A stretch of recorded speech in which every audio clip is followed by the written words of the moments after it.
first year I've ever felt it too, so I think it was just really bad. But yeah. So no, I mean she was ready to race as soon as she got back to the tent on Thursday night. She was you know, like feisty again. Yeah, so you know the kid she's just so determined and I mean that's an unbelievable finish to her career. I mean I had no idea what was going to take place today, and you know, like I think she mentioned that we talked about it, like, hey, it's not about winning. It's about finishing your career best you can with what you get today on that day. Just compete as hard as you possibly can, and whether you win or whatever place you get, we're all going to be very proud of you. We're going to celebrate your career because you've been amazing, and let's just have fun. And she went out there, and I think she had a lot of fun. You know, you could just see her out there. She was engaged in the race the whole way, and we wanted to show people that she could win a different way.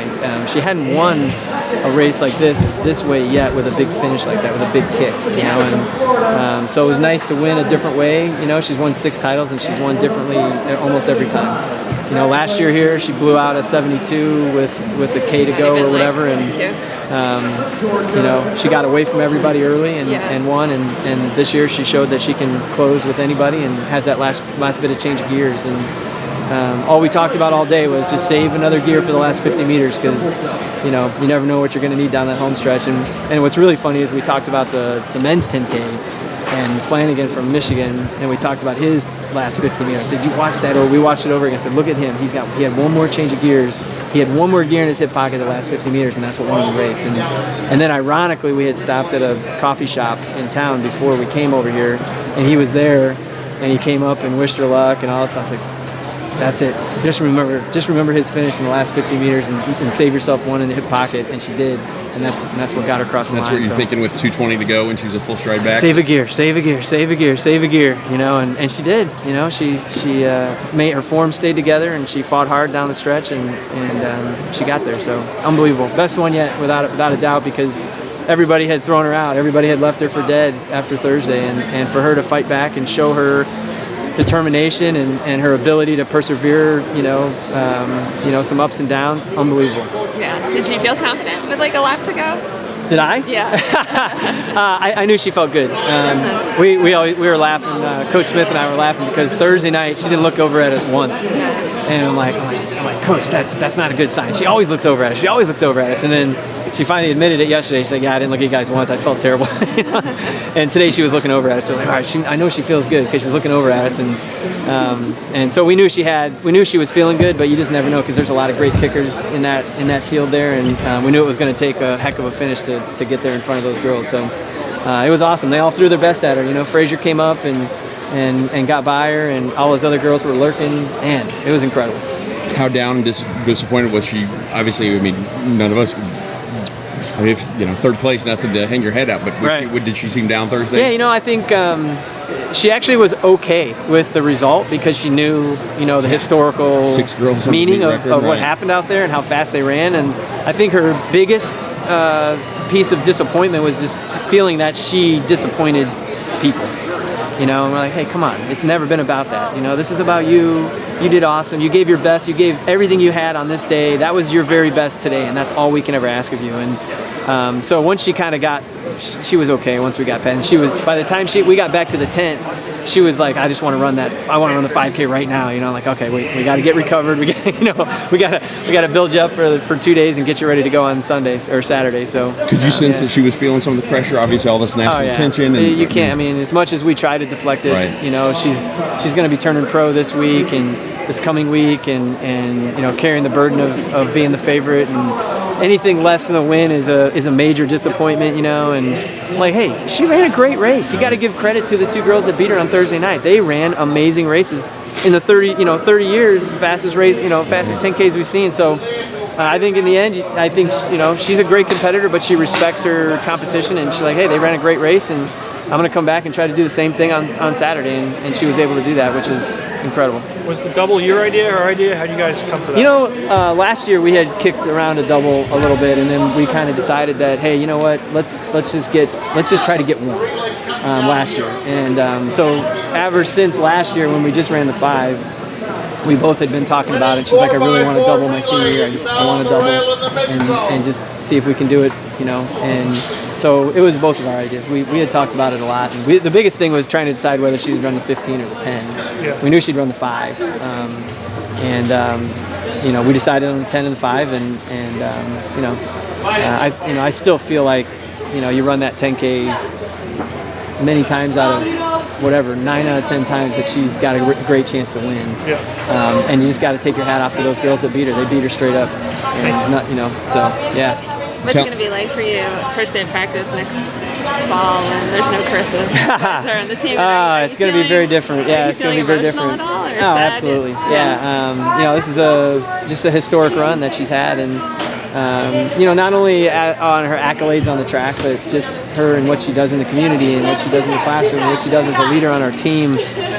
She's just changed our program. She's elevated it to a new level in so many different ways that, it's a big hole to fill. And I don't even think we try to fill it. I think we just try to continue to develop kids and just create kids that can come in and lead a lifestyle like she led it. And what a great role model she is for our younger kids. And we're just excited to get to work. We got great kids in our program, and we can't wait to see them develop and see how far they can get.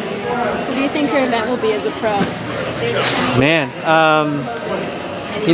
the 5 and 10 are sweet spots, I think, for her. And at the international level, I think she's capable of competing in both the 5 and the 10 at a really high level. That's going to be, a job to figure out here over the next few years for wherever she ends up going in whatever group she ends up going with. They'll figure that out, but I'm confident either one that she's going to have a great future ahead of her. What's she going to do at USA's? She's going to run the 5. Just the 5, yeah. She's just going to run the 5 at USA's. So Calendar work out perfect, being a non-championship or Olympic year, that to be able to double. I mean, if not, then maybe just run the 5 and try to make that team. Yeah, for sure. Yeah, for sure. I think that played into a little bit as well, just knowing that. And I think it's a good year for her to get some experience over in Europe. We'll definitely, as long as everything continues to go the way it's going, she'll get through USA's, and then we'll talk about a couple races over there in July. And really, she really wants to try to break 15 minutes in the 5, and I know she's capable of doing it. I know she's fit enough to do it.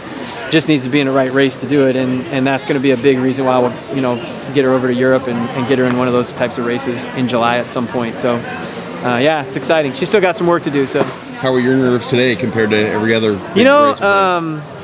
Actually better than Thursday. The first one for me is always the toughest. Even as an athlete, I always felt like the prelims I was way more nervous than the finals. And so today I think we all kind of came to peace with things, and we knew that. She would never say it, but she wasn't feeling the best. Like, she was all stacked up, and I don't know if it was allergies or what, but we said, hey, you're not going to be 100% out there, so you just got to be prepared for it. And if you don't feel 100%, you got to keep fighting and find your way through it, and just give your very best today of what you got. Take what your body gives you and make the most of it. That's a big thing that we talk about as a staff, and even in workouts, just take what your body gives you and make the most of it, and then we'll move on. And so we were really at peace. Like, when we walked out of that coffee shop after talking to Ben Flanagan, we were all at peace with just whatever happens. You give your best, and whatever that is, we're going to celebrate it. And pretty amazing that she was able to pull it off. And that men's 10K. Thank you. The 3 BYU guys took up the rear after such a tremendous effort they put in at West Regionals. I mean, that's not their talent level. Were you a little nervous because it was such a great race on the women's side, that how she'd be able to recover and come out here? I mean, obviously you see her all the time. Yeah, for sure. I feel like,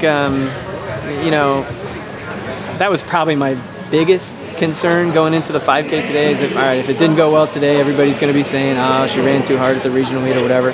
And honestly, she felt so good in Sacramento that she's like, Coach, she's like, I was breathing through my nose when I was in that last lap of the 10K. She ran 67 seconds on the last lap of the 10K. She's like, I wasn't even breathing through my mouth yet.